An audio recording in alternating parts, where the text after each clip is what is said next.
Canadian cities are spreading every year into the best agricultural land in the country. One of these areas, the Niagara Peninsula, lies along the southern shore of Lake Ontario between Hamilton and Niagara Falls. 5 miles wide by 40 miles long, it's as warm as Northern California and is the center of Ontario's fruit farming and winemaking.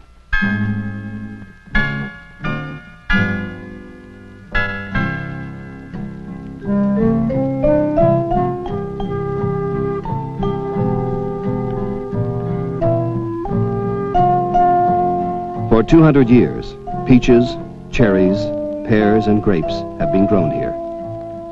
But it wasn't until this century that the Niagara Peninsula became the fruit basket of Canada.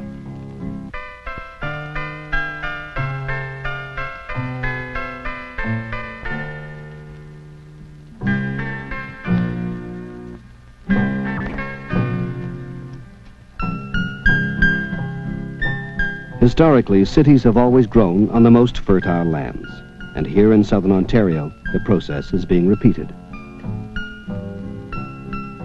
As the cities of the peninsula spread, the farmlands are being squeezed.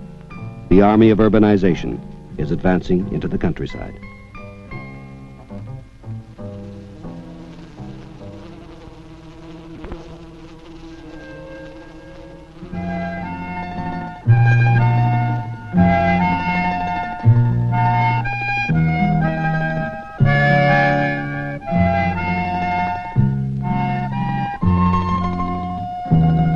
It is a Sunday afternoon on Albert Very's farm.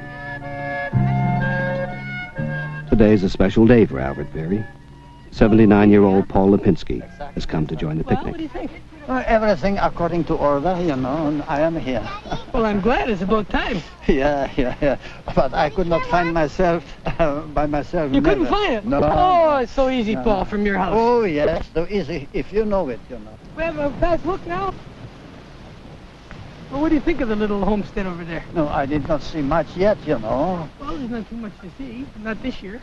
Al is the son of an Italian immigrant.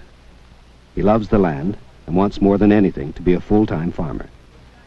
When he and Paul get together, the subject is always farming. Yeah, But the hay is working good, you know?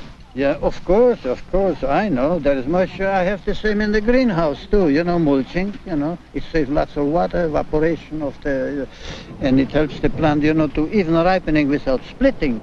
Paul also has a small farm a few miles away. But Al is not yet a full-time farmer. During the rest of the week, he works in Hamilton as a fruit and vegetable wholesaler. So these Sundays on the farm are really a first step towards establishing a new way of life for himself and his family, away from the noise and pressures of the city and closer to the land. I'm going to get 18 or 20 tons an acre on these tomatoes, I hope. That's very good. That's very good. The more the better. Ah, but you see, if you're going to convince people that you can grow stuff organically, then you've got to get at least as much yield as you can chemically. Because then they say, how are you going to feed the millions of people if everybody went to organics? Do not try to convince. You will have the difficulty of your whole lifetime, and you will not accomplish very much. First, attend to your life and enjoy it, you know. That's the main thing. For Paul Lipinski, the meaning of life is to work the land and care for it. Since 1941, he has been growing superb tomatoes, melons, grapes, and corn to sell to the people in the nearby city of Hamilton. He uses organic methods, no pesticides or chemical fertilizers. A little too wet to go on the land now. So what can we do? We have to work inside and do some transplanting or whatever there is to be done. How does the sky look? Everything is blue and nice. Afternoon we have again thunder showers. What can I do? Go to bed? Where did you get this chicken shit, Paul? From a farmer, you know, that has the chicken ready for fall killing for the freezer, and he said, if you want it, you can have it for cleaning out the stable, you know. So I clean it out, and there is good stuff. It really smells like the bush. All the odor is gone, ready for the plant to use. How sweet. To him who knows. Mankind has been slow, very slow, in learning the material secrets of the interrelationship of cause and effect in the domain or realm of energy, matter, and life. In contact with nature, you get intuitive understanding and knowledge of the things, that you are a part of it and all the things, and you enjoy it. Does a man who is in contact with the soil have a greater peace of mind? Exactly, exactly. Yeah. And this cannot be bought and cannot be sold. It has to be acquired. This is part of man's nature. He came from the soil. He returns to the soil. But as Paul Lipinski has grown old, the 20th century has begun to move in on him with a vengeance. Already he has lost part of his farm to the Skyway Bridge that spans Hamilton Bay. On his farm, the ceaseless noise of traffic has replaced the gentler sounds of nature.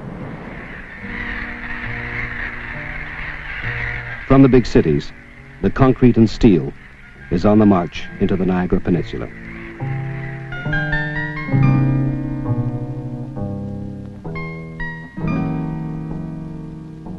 On this land a few years ago, farmers like Paul Lipinski were growing melons. Gone forever, some of the best farmland in Canada. The beaches are disappearing too. Burlington Beach, in the shadow of the Skyway Bridge, where once thousands of people spent their summer holidays. Anyone who swims here now does so at his own risk. A few miles along the shore, the land remains in agriculture.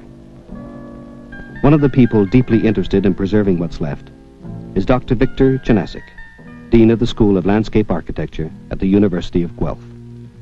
Victor, the uniqueness of the Niagara Peninsula, is it a very special part of Canada? Indeed it is. It is from a scenic point of view, it is from an agricultural point of view, it is from a strategic point of view. And I think that the implication of all of this is that if we do feel that it is indeed a very strategic resource, then it ought to be incumbent upon us to find other areas in which the kind of activity that is taking place there today ought to be located. Somehow there is a particular combination of circumstances which has given rise to a great deal of speculation of land which does not reflect its best kind of use.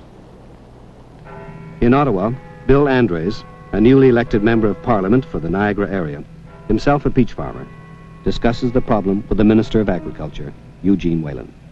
Well, in the Niagara Peninsula, of course, there's been a lot of pressure, as you are well aware of, Mr. Minister, to develop the land. The climate is ideal, the accessibility to large urban centers.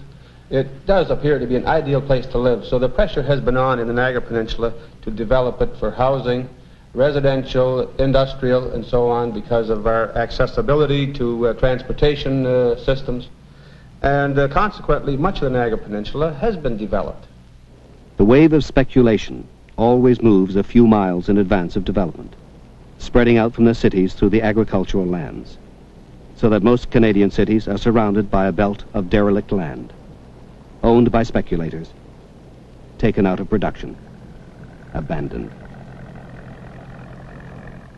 I think that inside I weep a little every time I drive the Queen Elizabeth Highway when I see these beautiful vineyards being taken over by industry which very likely could have been placed elsewhere. It's very hard to be detached in this kind of a situation.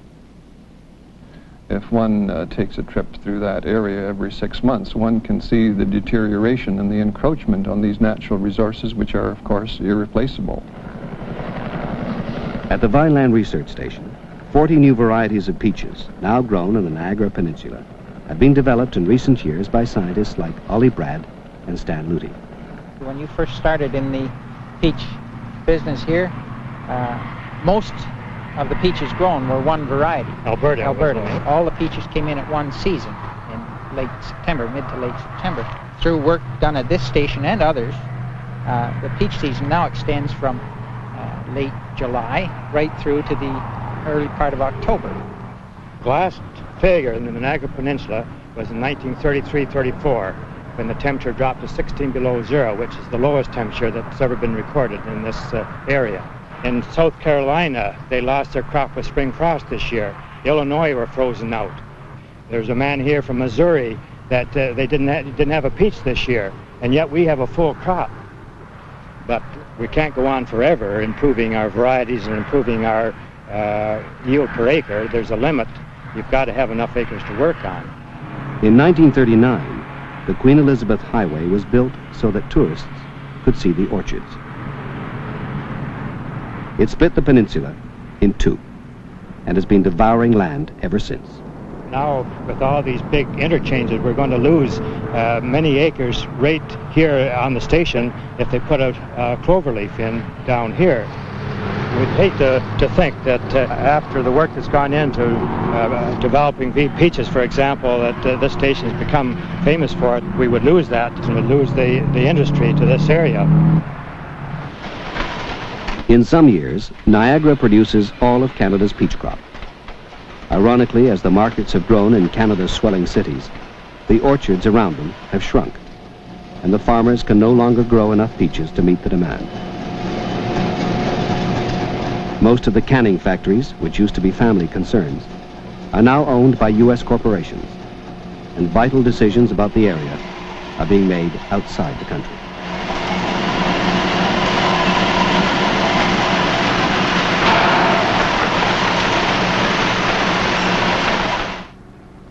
What do you grow here? Well, it's from strawberries up to late pears, apples, pears, grapes. At the front line of the battle between industry and agriculture, two farmers discuss their plight. Was that a farm behind you? That it was, yeah. It was a farm. The same farm, but it's in here.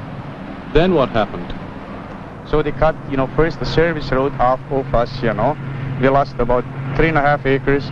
And then they put the cement street through. We lost 1.5 acres again. So this is cut from the farm. How much could you sell it for? Well, I said the first was service road for $7,000 an acre, and the cement street was sold for $22,500. If a farmer's offered $25,000 an acre for land, or even less, he's going to be awful tempted, don't you think, Bill, to accept that, because he can put that in any kind of securities today that will guarantee him a better living than he ever made off of that farm. I saw an economist and an accountant who worked out a plan for a young farmer, told him how much he had to invest in a farming operation. This was in a fruit-growing area. And they come to the conclusion that his total return could be as high as 2%. If he invested $242,000, he might get 2% of that back a year.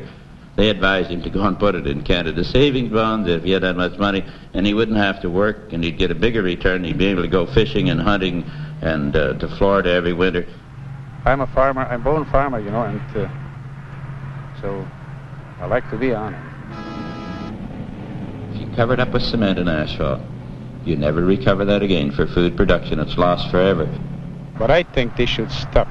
They should stop, and soon, to save a little bit of a fruit, for our Canada, Otherwise... Who are we saving it for? Well, it's again for our children.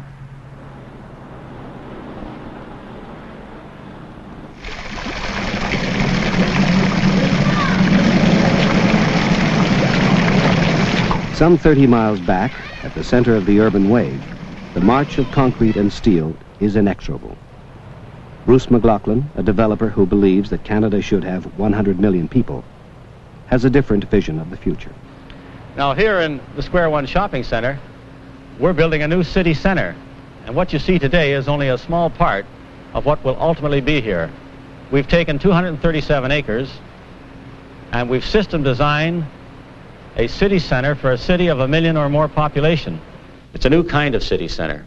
We're going to have an indoor people place that will stretch right across the city center. And also, we have an outdoor people place.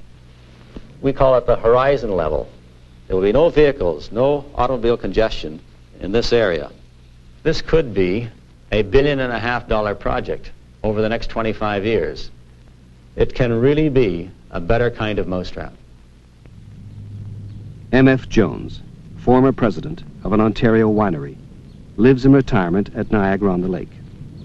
If society as a whole says the industrial society will give us a better living, and this is an ideal area, got water, power, climate, manpower, how are you going to stop industry from coming in?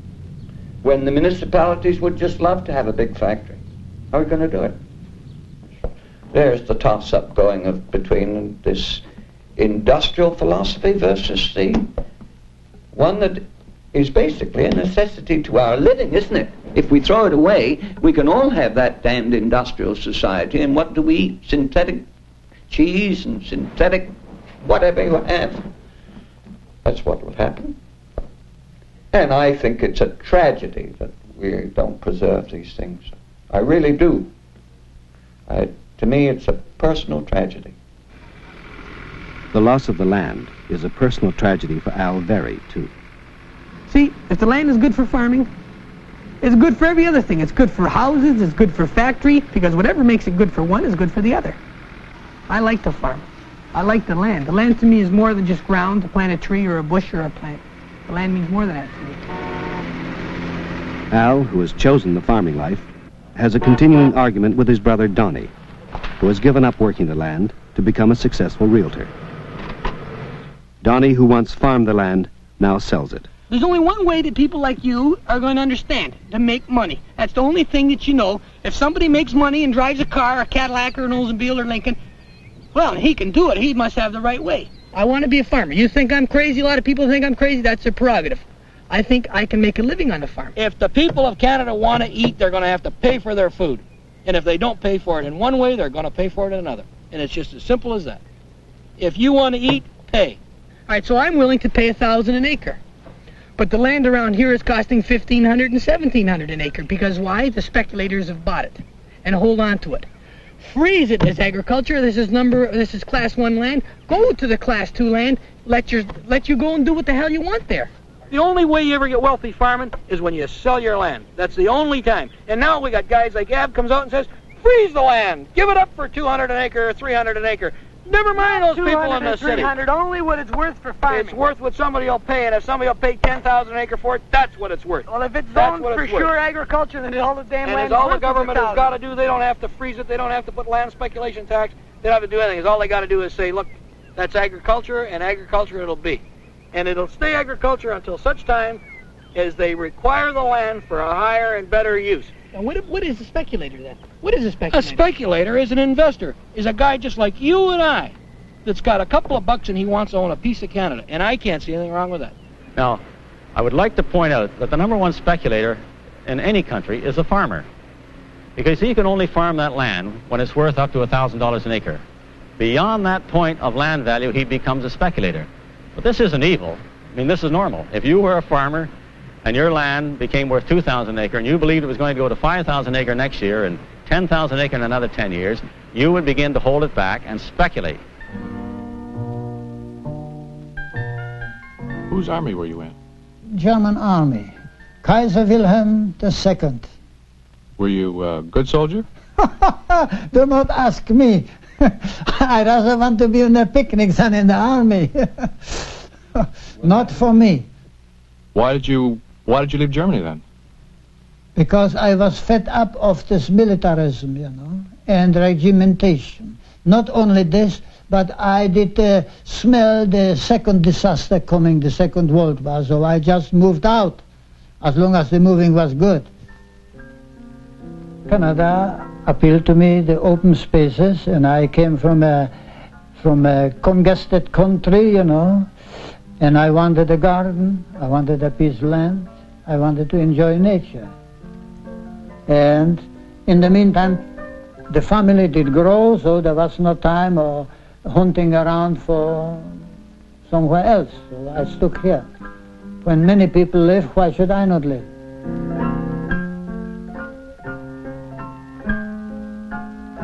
Paul, how long have you and Hilda been married?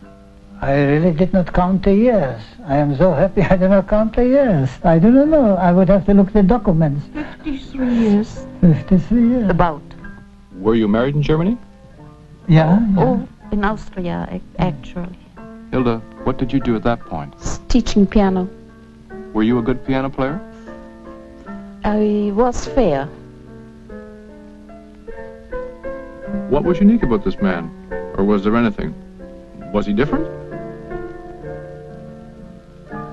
I cannot very well answer that. He looks rather intense in the photographs, was he? Oh, always, yes. Did you realize your dreams? To a certain extent, yeah. But the dreams are always greater than the realization of the dreams. But that is no matter. I am satisfied and contented as the things developed, you know, with my help, you know, and without my help.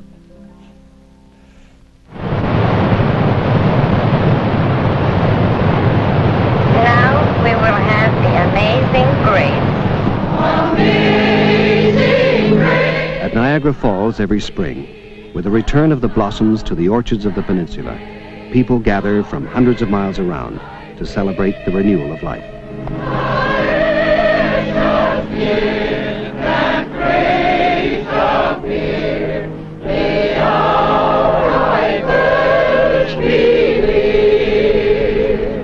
Almighty God, we ask you to bless these newborn flowers, bring to maturity these flowers, so that plentiful may be the fruits that result. Can we have the gas man move out of the picture area, please? But watch me. Let the gas man back in. There we are.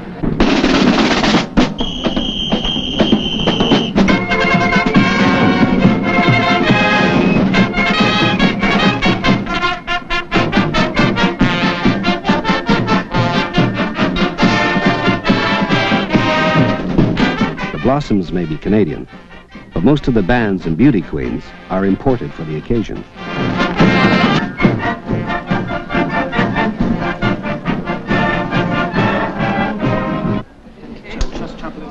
We'll keep that for later. Give me a glass, okay? Don't open it yet, Howard. Don't open it yet. Sorry. Okay. Get a little warm. The chefs of Niagara gather for culinary combat. The food is international. The only rule in the battle is that the wines must be made in Ontario.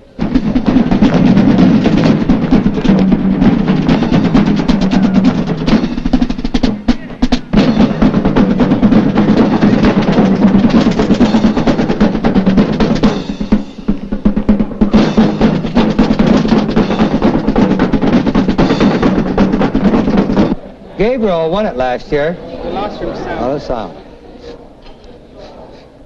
What a sound.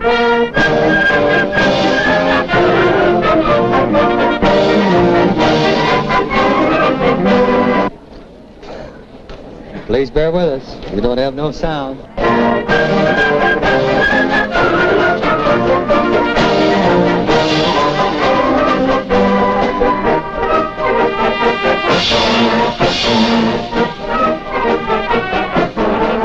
Gabriel, I'm not too sure about the pronunciation of the last word, but I pronounce it Fabi. Is that right, or Fabii?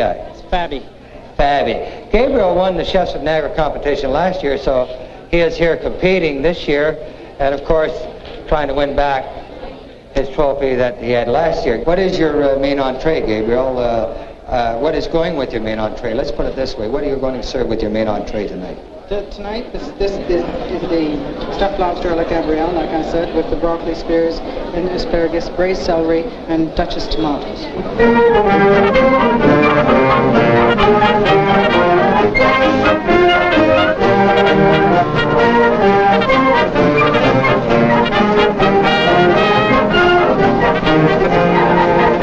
We had made onion rings in a beer batter, shrimp and coconut and beer batter, lobster in a wine batter.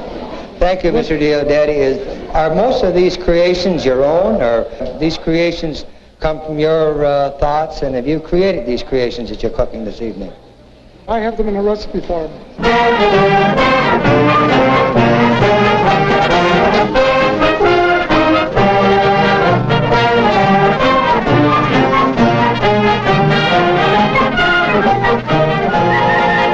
Now, for the Master Chef's Award, it's number 5, the Skylon Tower.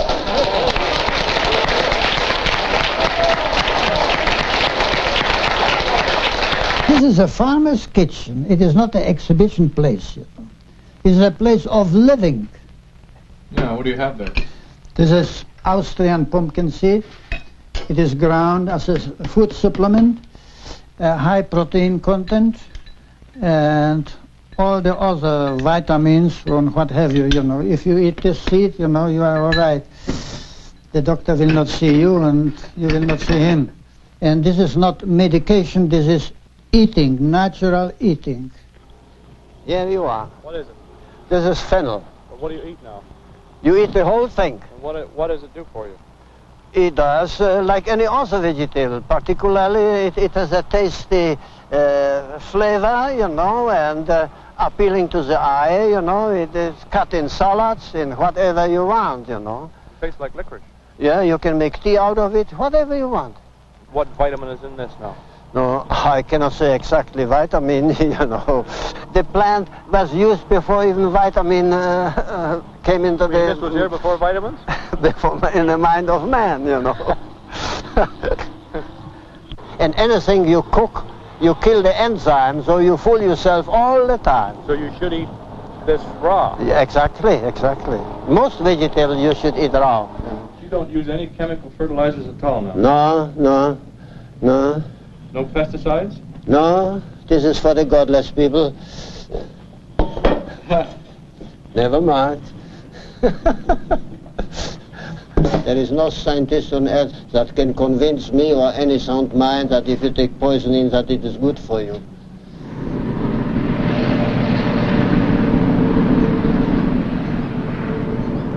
Every fall, Paul Lipinski harvests some 30 varieties of grapes. The farm is a laboratory for him, and for many years he's been experimenting with the growing of hybrid grapes developed in other countries to improve the quality of wines. These are the hybrid grapes, you know. You split them, do you? I mean, you do the blues, then you do the reds?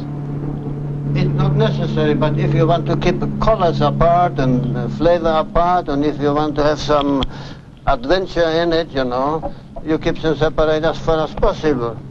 Or you can put everything together and do not ask questions. Wine is wine. Grape juice is grape juice, no matter what color. It will be amber, it will be blue, or whatever there is. Paul was growing these hybrid grapes when others said it couldn't be done because the Canadian climate was too severe. Now these hybrids are replacing native varieties throughout the Ontario wine industry.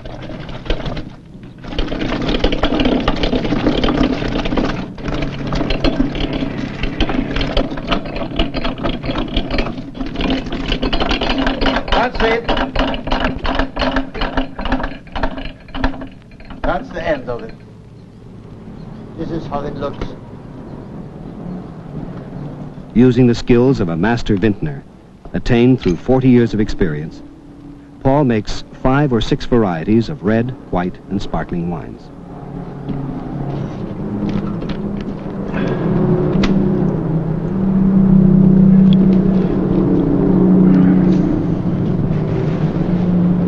This is my drink, morning, night, anytime. Hot, a cold.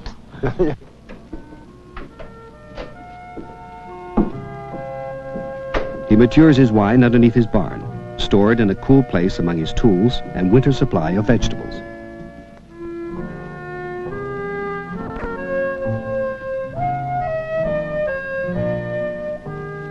Like most Europeans, wine is a way of life for Paul and his friends, and when they get together, they are merciless critics of each other's latest vintage. Have this one. Okay. There you go. So, prosit. Is this how you say it? Yeah. Salute. Salud or Portuguese, whatever you want. Prosit. I think your wine tastes better, Paul. I'm not here to criticize, you know. No, goody, it is better than aqua, you know. But all right. Very well. Let's sit down. Nothing like roughing it, you know. Oh. Where's the Jewish pickles? The scrubs. These are the pickles with no vinegar, just salt. Do you think I did a good job? Too good.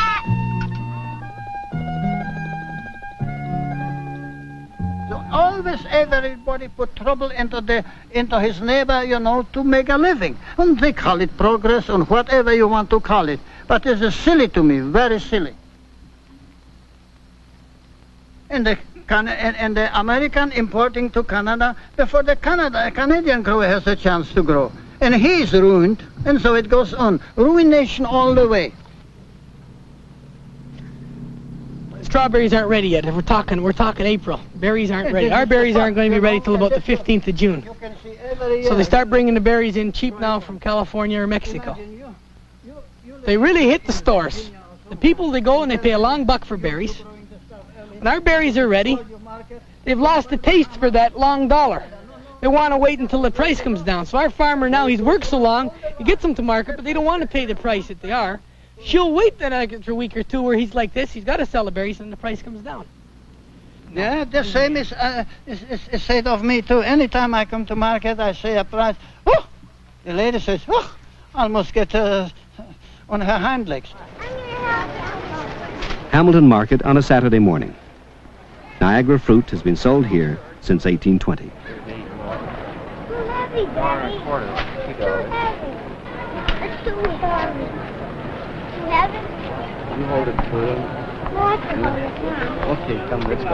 And too many people have the idea that farmers want an unreasonable rip-off.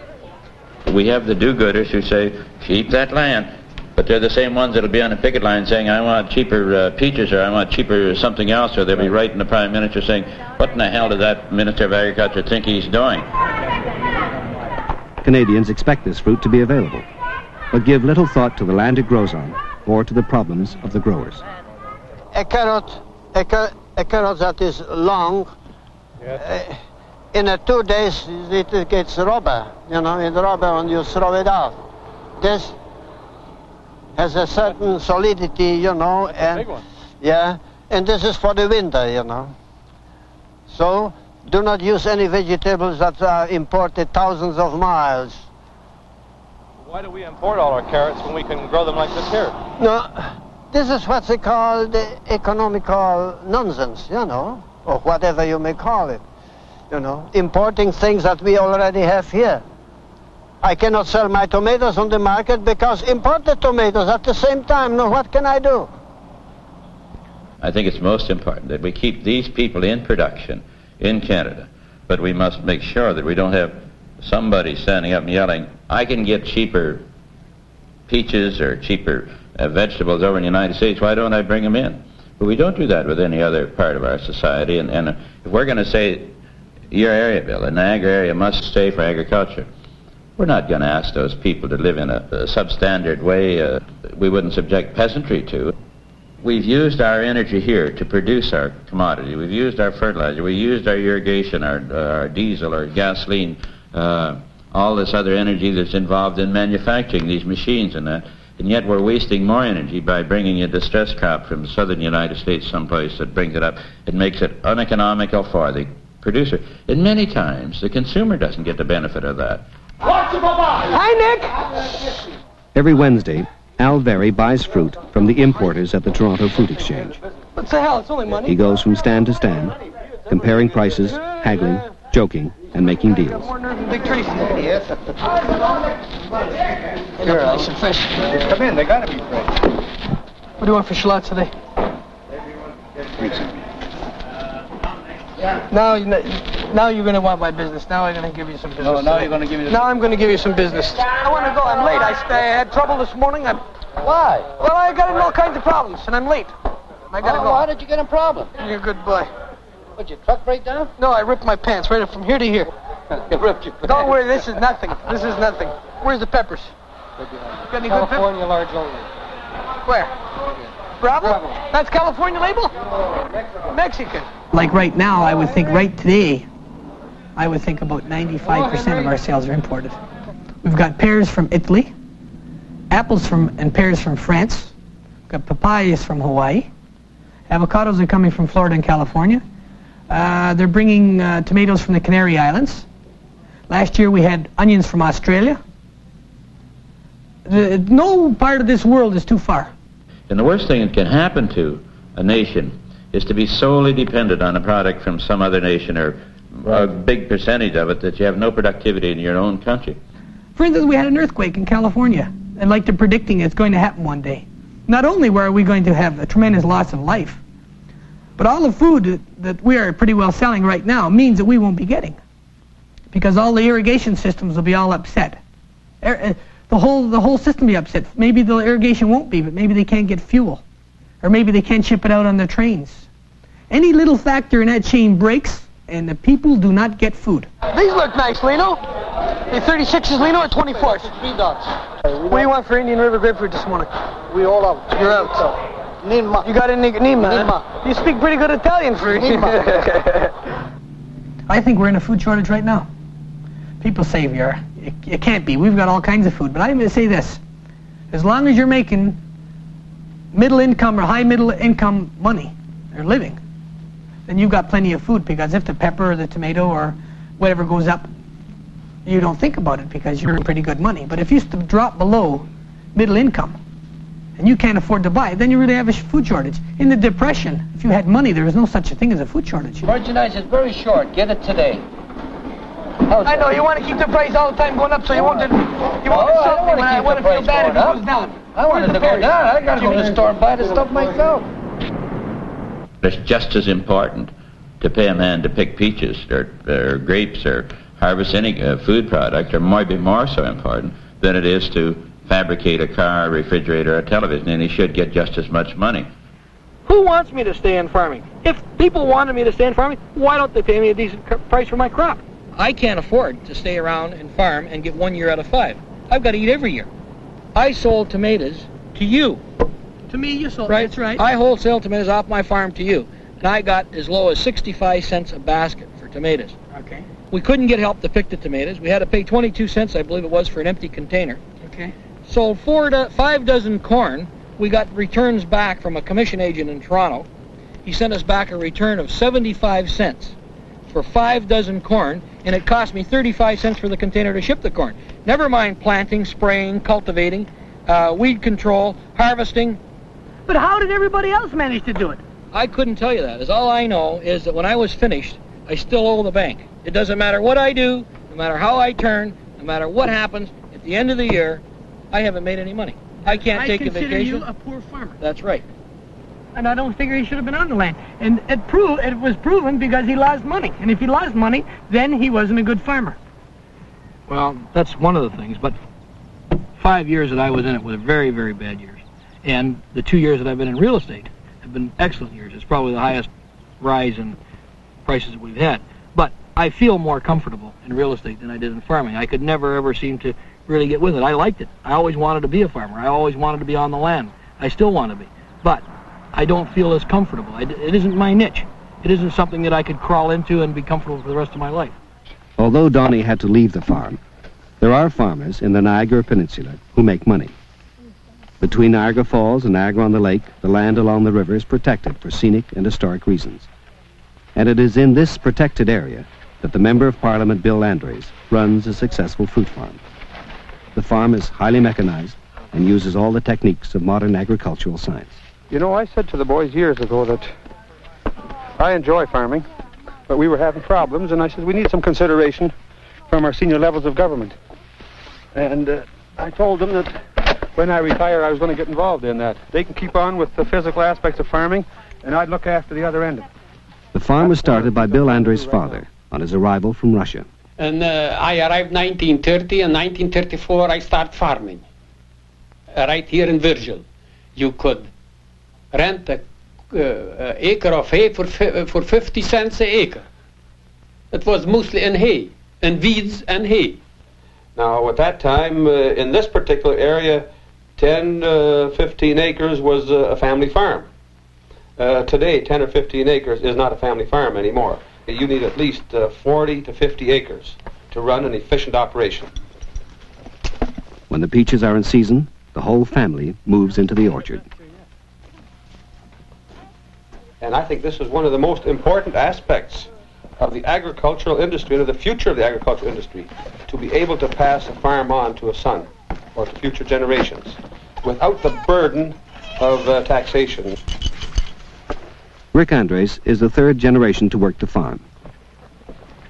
It's difficult today for a young fella to get started. Now, in Rick's case, of course, we work together as a partnership. It makes it a little easier when you work as a partnership and when you hand the farm down. And when people ask me now, what's the difference with Rick coming back with his degree in agriculture? I say, well, there isn't too much difference except I know what to do and Rick tells me why I'm doing it. Nice peaches for velvets. Yeah. Good color. Nice size up nice. Rick can look forward to a secure future for the farm because the Niagara Parks Commission will not allow the land to be taken out of agriculture. But elsewhere, in the peninsula, farmers are courted by the speculator's dollar. Hey, these look pretty good, Rick. Yeah, real nice. Yeah, for what you guys left. Many small and crowded countries, especially in Europe, have faced the problem of disappearing agricultural land and have dealt with it by introducing severe restrictions. Canada's temperate, fertile lands are becoming just as overcrowded as Europe, and Canadians are beginning to look at similar solutions. All right, which way are we moving here? We can get rid of automobile congestion. We can get rid of sprawl. We can structure the megalopolis. We can preserve the necessary lands to support us. We can do all of this if we can only get communication. But everybody's chasing ghosts. The nasty developer's being chased hard right now, and it's very frustrating.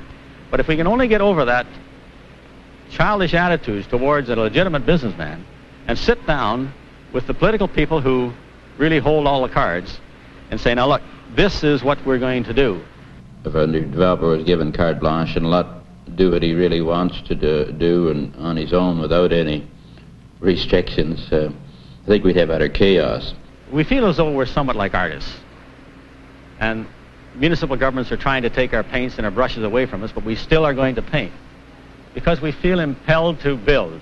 We are learning as citizens that it isn't worth it, some of the things that we're exchanging for this big is beautiful. In Burlington, citizens who live near Paul Lipinski expressed their uneasiness about the future. There's nothing that makes you feel this is the place I want to be. They haven't looked upon agricultural use as being the best use of land. The best use is development. I find myself now in the position that if this is destroyed, I'm one of the culprits to destroying the heritage. And I feel very strongly. I have no children. But I would like to think that through some of the efforts I make, everybody else's children in the future will still be able to touch and see as I have done. I think in the final analysis, we must assume a kind of social conscience which at the present time we simply do not have. We have got to be prepared to make certain sacrifices in order that these resources, which are important for future welfare, will in fact be preserved.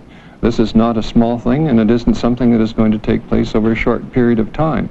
I think, to be fair, the province have now asked the cooperation of the federal government to try and work out a land use program for the whole nation.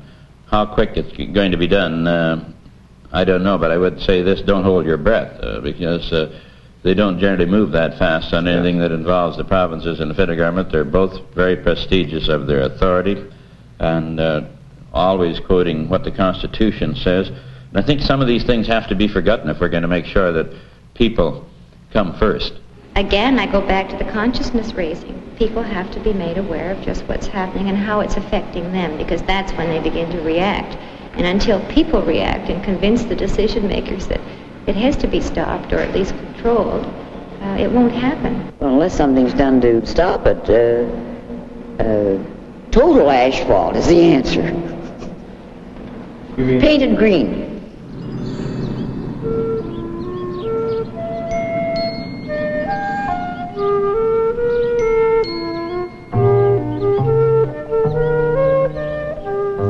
live in a friendly universe.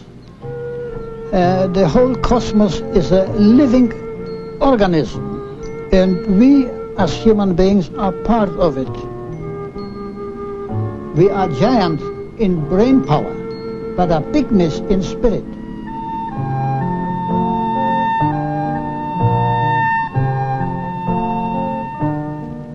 Contentment in life is something, you know, that you cannot buy, and we have it. We have the garden that we came to Canada to build, we have the land, we have the house, we have the shelter from the element. What else do we want? Nothing.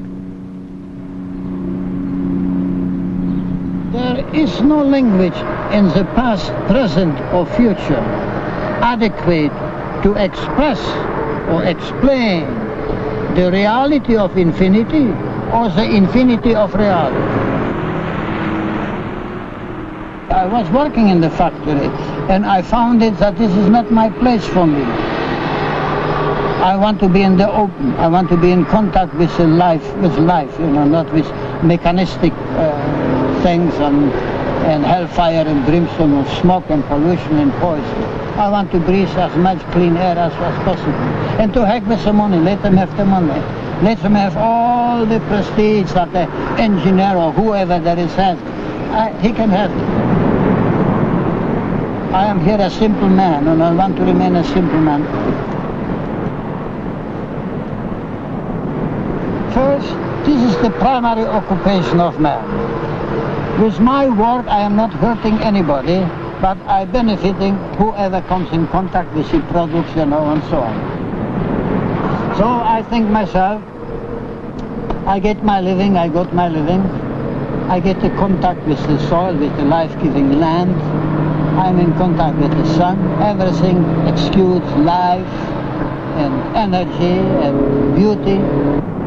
I am anxious to relate to my fellow human being things that I have learned and found worthy to consider and think about. But there have to be ears to listen and a mind to comprehend. But will we listen and understand in time? Canadians have always assumed that their land was endless. We now know it is not. At the present rate, Canada could use up all of the best agricultural land in the favored climatic areas by the year 2010, before our children reach the age of 40. In fact, while you've been watching this film, 2 farms the size of Paul Lipinski's have gone out of production forever.